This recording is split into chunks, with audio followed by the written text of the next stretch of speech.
guys. Today we're going to be looking at 8.5a. This is a section on the ratio and root tests. So to go ahead and get started here, what I wanted you guys to do is recall something from our previous lectures. Okay, we've discussed geometric series before. These are going to be series that are of the form a times r to the n, where n is the variable that we're using to sum things up in our series, and a and r are constants. We discussed convergence of these a couple classes ago, namely that if my absolute value of r is less than 1, we're going to go ahead and converge, and we've got a nice formula for that, to a over 1 minus r. The series converges to that. On the other hand, if my absolute value of r is bigger than or equal to 1, this is going to be a time that we diverge. Okay, so my series is going to blow up. Now, what my ratio and my root tests do, we've got a couple tests thus far for looking at different series, integral test, divergence test, also geometric series.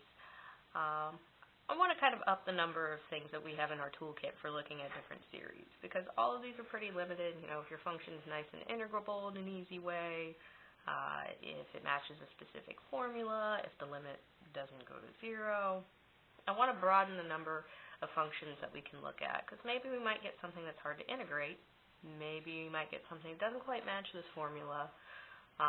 So let's see if we can tack on a couple extra tests to what we have thus far. Right? Now, first test that we're going to get, this is called the ratio test. And how the ratio test works is this. We're going to go ahead and I'll leave the indices off because maybe they'll change sometimes, but let's go ahead and let a sub n be an infinite series. And I'm going to look at a particular limit.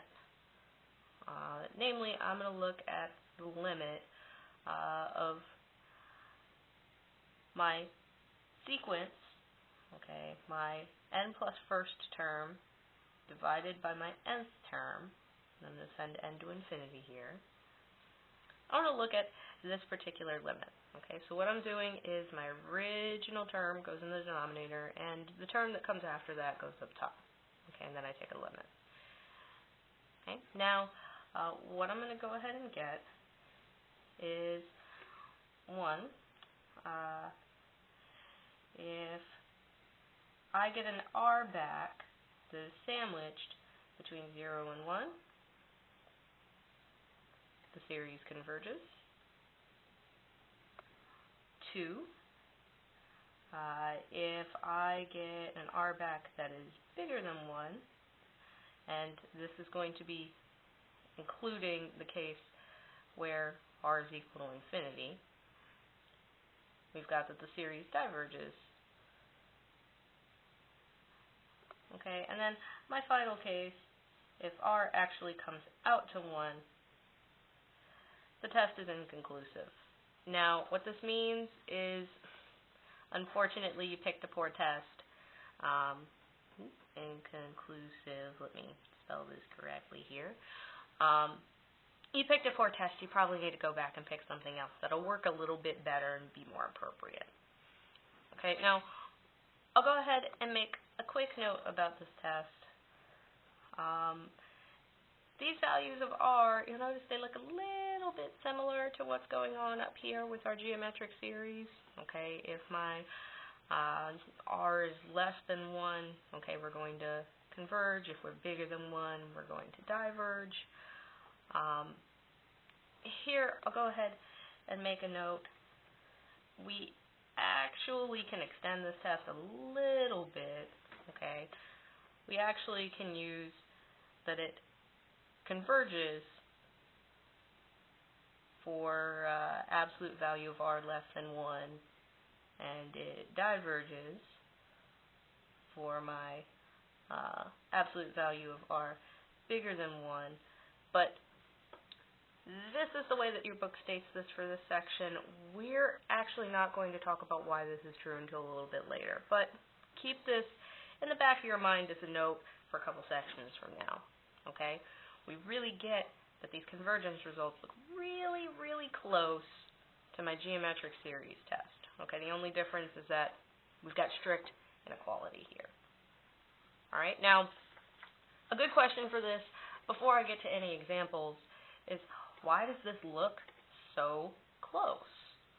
Okay, why does this look like my geometric series? Now, here's kind of the idea. What I've got is that this R is this limit as n goes to infinity of a sub n plus 1 over a sub n. So this is kind of telling me that my R is very approximately what it looks like when I have a sub n plus 1 over a sub n. Or if I multiplied both sides of this by a sub n, R times a sub n looks a lot like a sub n plus 1. So kind of what's happening here is it's not quite like we're multiplying by R to get from term to term, but it's really, really close. Okay, so what this is telling me is we approximately multiply by R to get from term to term of a sub n. And what this does is it's reminiscent of a geometric series in the first place, right?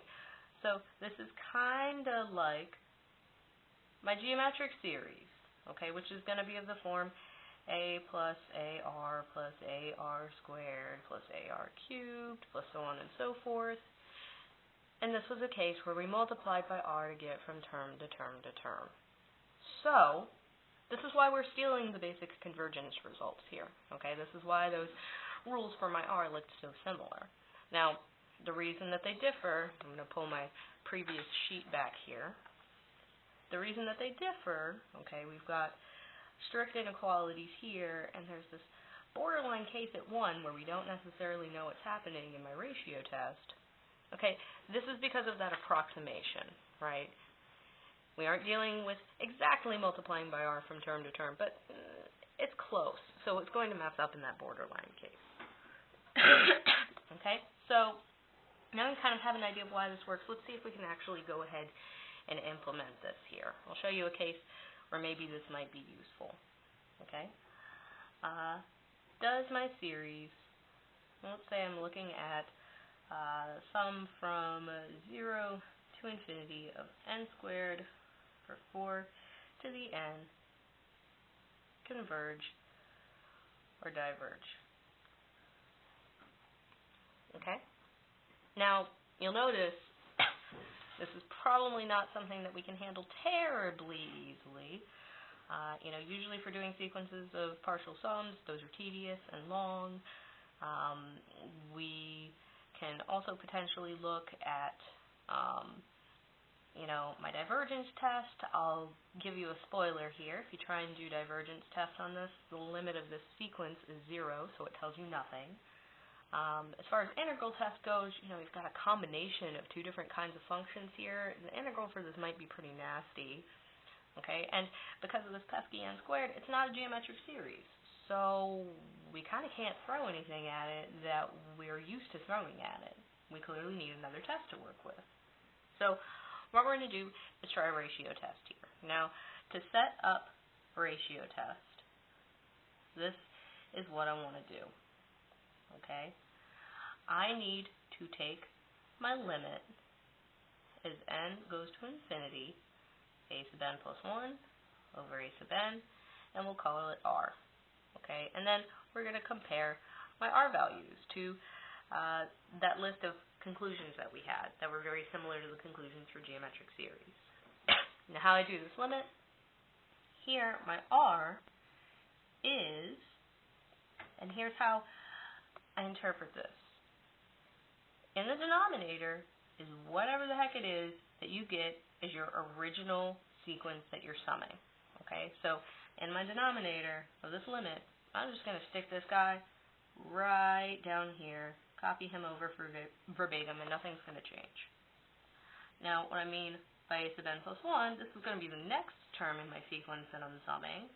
And instead of plugging n in to this formula to get my original term, I have to plug n plus 1 in to this formula to get my next term. If I stick an n plus 1 in each time I see an n, I'll get an n plus 1 squared up top, and I'll get a 4 to the n plus 1 in the bottom. Okay, so notice this is your original term, and this guy is going to be where I plug n plus 1 in. Okay, and at this point, I get to simplify and see if I can crank out this limit a little bit better. Alright, so first off, if I'm dividing by a fraction, I'm really multiplying by a reciprocal. Okay, so I've got n plus 1 quantity squared over 4 to the n plus 1. This times the reciprocal at the bottom, 4n over n squared. And I want to make note of any cancellations that I have. Okay, you'll notice that I've got n copies of 4 up top. I've got n plus 1 of them on the bottom. That means I'm left with 1 copy of 4 down here. When I go to take my limit, n goes to infinity, I'm really now looking at n plus 1 squared over 4n squared. And you guys may remember from your dominant terms test that if I look at the highest power up here and the highest power down here, I may as well just keep those for my limit. Now, once you FOIL this out, your highest power is going to be a square, so I'll get my limit as n goes to infinity of n squared over 4n squared. Okay, this is going to come out to a fourth. Okay, so we've got my value for r. Once I took that limit, this comes out to a fourth. Now, since my r is equal to 4, okay, that means that my r is going to be between 0 and 1, or, if we took that alternate formulation, my absolute value of r is less than 1. This is going to tell me that, if this was a geometric series with an r stuck between these values, we would get convergence. Okay, we're going to behave pretty similarly.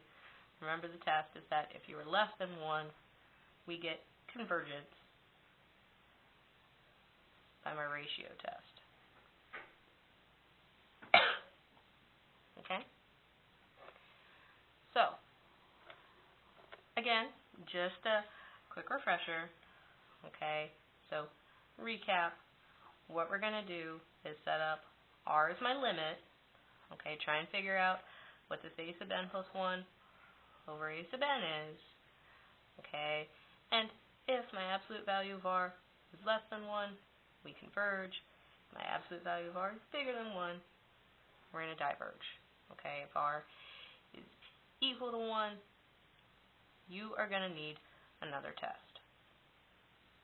Okay, so let's see if we can try this one more time. We'll do another example. Let's see if I can check up on the series 2n quantity factorial over n factorial n factorial. This is certainly one of the tests that we'll need to do this guy because, we're really not that used to working with factorials. Okay, we sure as heck don't know how to integrate them. For the most part, we know that they get really large, but as far as comparing them to each other, I don't really have a good sense of how to do limits with them yet. So things like divergence tests are going to be out. Well, let's see if we can actually throw a ratio test at this guy. Okay?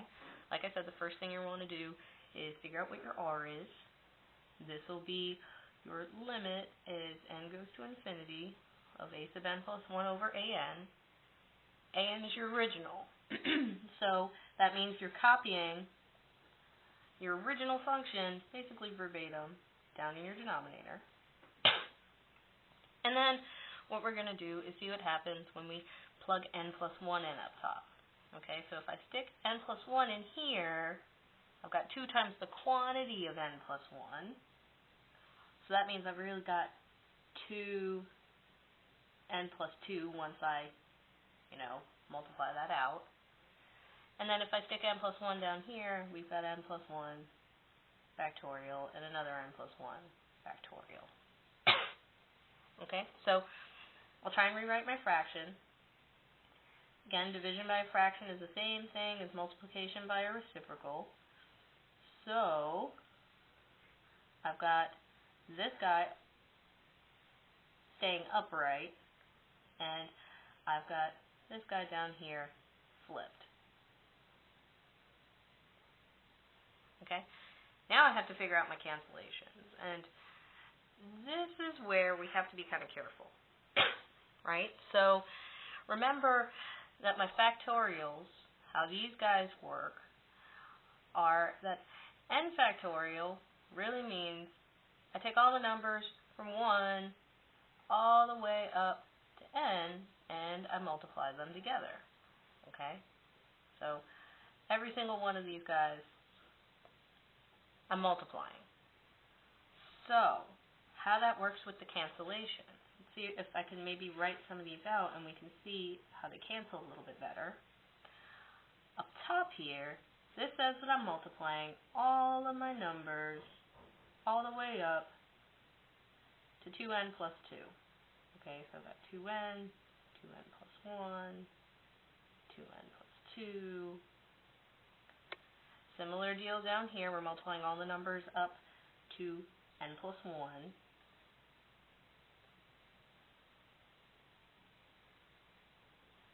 Same deal all over again because we've got 2 of these.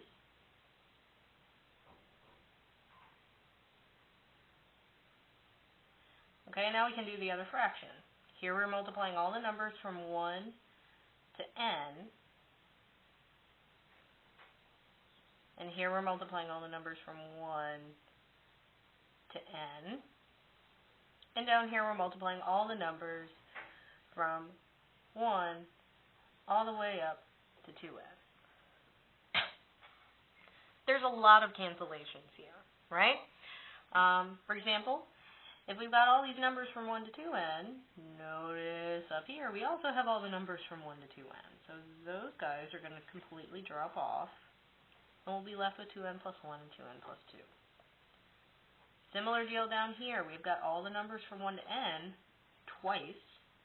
Here we've got all the numbers from 1 to n plus 1, so we go an extra unit up twice. So lots of cancellations there since we can get rid of all of these numbers from 1 to n. So what this boils down to, and I'll copy this over without my cancellations here, this is going to be my limit of 2n plus 1 was left over up top, 2n plus 2 was left over up top, 2 copies of n plus 1 are left over on the bottom.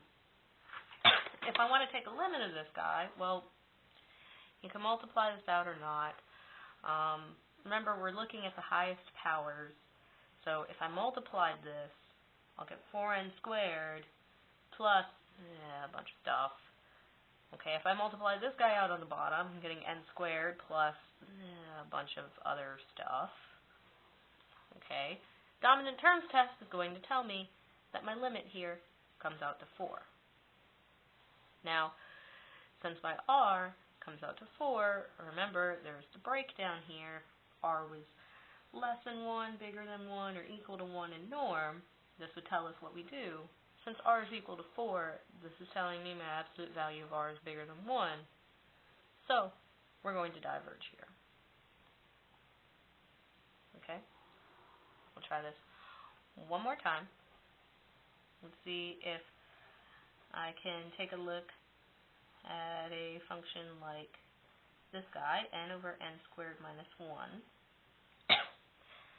Okay, if I try to set up my r here, again, we're looking at the limit as n goes to infinity of, stick your original formula in the bottom, stick what happens when you plug n plus 1 in, up top.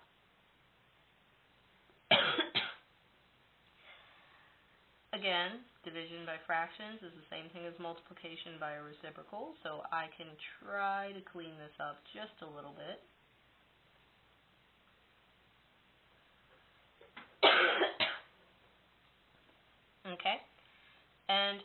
once I multiply everything out, okay, notice, n plus 1 times this guy, I'm basically going to get, some sort of cubic function, okay, n cubed, my outer is minus n, my inner is plus n squared, my last is minus 1. On the bottom, this is n squared plus 2n plus 1 minus 1 times this n over here. Okay? So once I multiply all of that out to try and take my limit, okay, because we're going to simplify, what I'm going to get is that I'll have a cube function on both the top and the bottom. So my limit there comes out to 1. Remember, 1 is the case that we were looking at where my test was inconclusive.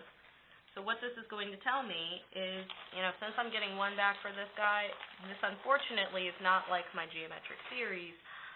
I have to try some other test, okay? For the geometric series, this would tell you that we diverge because we're equal to 1, but here we're going to have to try some other test.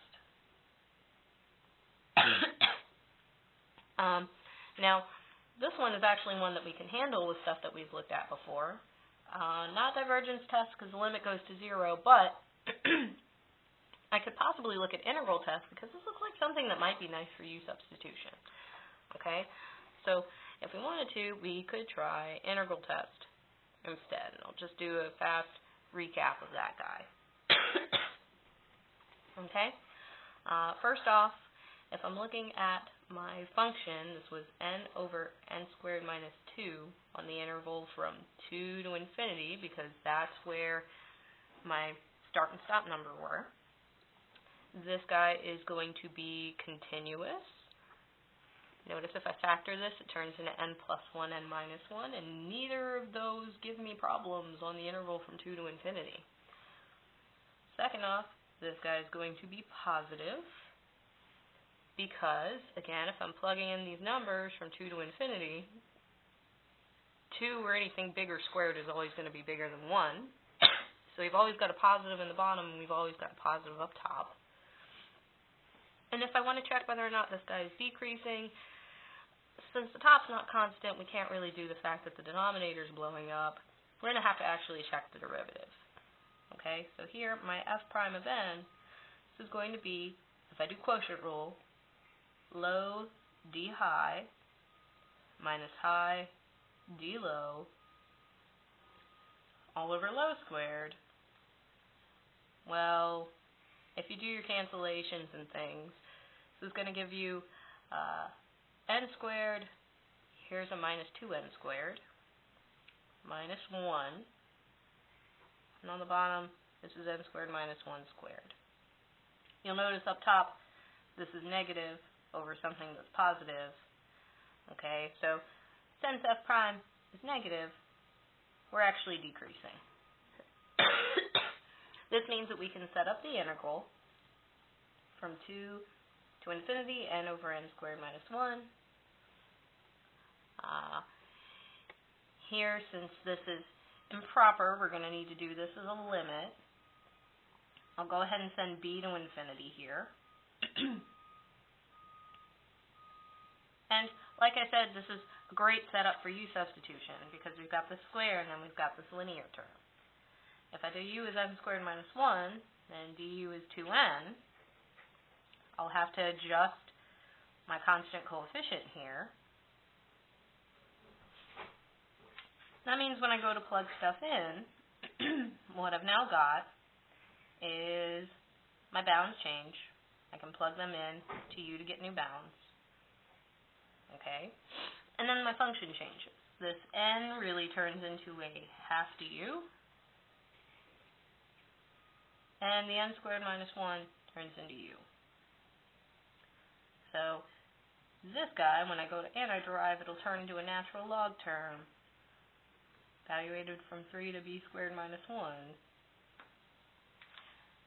And then, okay, I plug in my top first, to natural log b squared minus 1 minus a half natural log 3.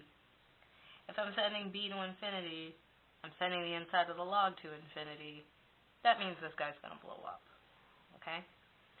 So here, we get to say, by my integral test, that the series diverges because my integral does too. Okay, so just another case where, if you get r equals 1 when you're trying to do ratio tests, you have to try something different. Okay? Now, this was supposed to be a section where we covered not only ratio test, but another test too. So we're also going to be looking at root test in this section. Root test works pretty similarly. Okay, we're going to let a sub n be an infinite series. I'm going to leave the subscript and superscript off here because maybe the indices might change. So we're going to have this guy be an infinite series, and we're going to go ahead and let r be my limit as n goes to infinity with my nth root of a sub n. Okay, again, we are going to assume that a sub n has positive terms. Namely, because, if you're taking even roots, if n ever passes through anything even here, you want to make sure you get a real limit. It might not happen if you've got negative stuff here. Okay, we're going to assume that a sub n has positive terms, and we're defining a new way to find r. Okay, the rules are basically going to work the exact same. One, if 0 is less than or equal to r, which is less than 1, my series converges. 2, if r is bigger than 1, my series diverges. And 3, if r is equal to 1, we are inconclusive. Now, since we're assuming positive terms so that this root actually works out, I don't quite get to make the same comments that I did before, but we'll, again, talk later about how we can maybe extend this test so that the comparison looks a little bit closer to geometric series. Now, kind of like before, to do this and why this looks close to geometric series, here's kind of the idea. If r is supposed to be this limit, okay, of my nth root of a sub n, this is telling me r is approximately my nth root of a sub n. Now, if I raise both sides of this to the n, I'm going to get that a sub n is very approximately r to the n. So this is telling me a sub n is almost not quite something that sort of looks like a geometric series in the limit. Okay, because it looks like something of the form a number to a power. Okay, so there we're going to get very similar convergence tests. The fact that this is an approximation means that kind of on the boundary we're going to be a little bit off. So this is why r equals 1 gives us something inconclusive again. Okay, because we're just dealing in an approximation there. But idea is still pretty much the same. To go ahead and use this guy, kind of like before, you need to find your r. This time, a little bit different. You're going to stick that sequence inside of an nth root. Okay, and then you want to check your r values. Okay, so let's see if we can do some examples here. These are really handy whenever you see problems that have roots in them. Like this guy. Okay, say I've got 1 over root n, and this whole thing is raised to the nth power. The 2nth power, actually. Okay? Now, if I'm trying to evaluate this, again, we need to set up our r, take a limit as n goes to infinity of, we were looking at the nth root of a sub n, that means you stick that guy in here, 1 over root n to the 2n, And now I need to try and simplify it to take the limit. This is why I was saying this is kind of handy for dealing with these things with nth powers, because we're hoping the nth root will cancel it out in some way. Now, remember, the nth root, if I'm writing this out in exponents, it's the same thing as a fractional power. So if I wanted to think about this guy as raised to the 2n, this whole thing now is raised to the 1 over n. And remember that if you're taking a power to a power, to simplify that, you multiply those two numbers together. So this is really going to be 1 over root n raised to the 2n over n because we multiply these. That means this is really 1 over root n squared, or we're looking at a limit out at infinity of 1 over n, which goes to 0. Okay? So since my r came out to 0, this means by ratio test we converge. My series actually adds up to something. Okay? So try this one more time, one more example.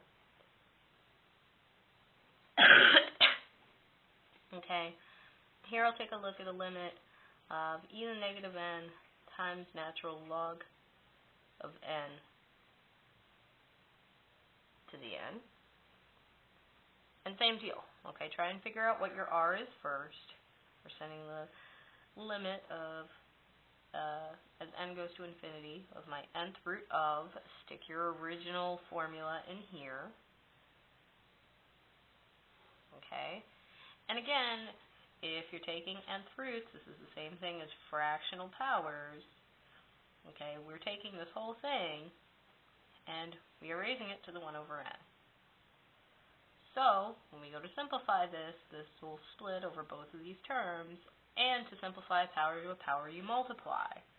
That means when I get all my cancellations, this will really be e to the minus n over n, so e to the minus 1. Here this will be natural log of n to the n over n, or natural log of n. And another way to think about this is I've got my limit of 1 over e times natural log of n. Okay, and if I'm sending n to infinity, this 1 over e, it's not 1 over the exponential function. This is 1 over, 2.7 something or other. This is just a constant. Okay, here I've got natural log of n, and when n blows up, this guy blows up. So my limit here comes out to infinity. Since my r comes out to something bigger than 1, we're going to diverge by my root test. Okay?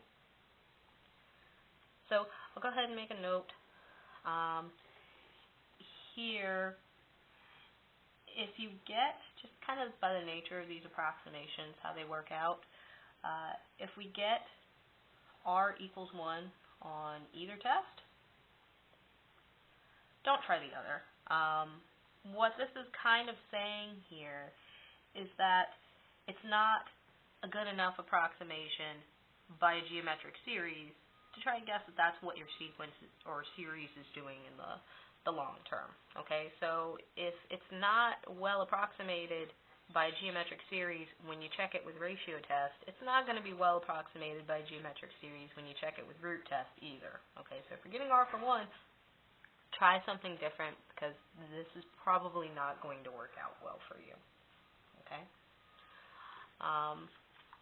So what I'll go ahead and do here, like I mentioned, we tend to do quizzes with these just to encourage y'all to watch them through to the end. What I want in class for next time is the following. Okay? Tell me if the series will go from n equals 1 to infinity of, let's say, 5 to the k over k factorial. Tell me if this guy converges or diverges using ratio test. Okay? Find your r. Check your values, tell me whether it converges or diverges. Okay, if you have any questions, you are welcome to stop by office hours on Monday or some other time during the week, or ask them in class or send me emails over the weekend if you'd like. Okay, so I'll try to be checking up on those.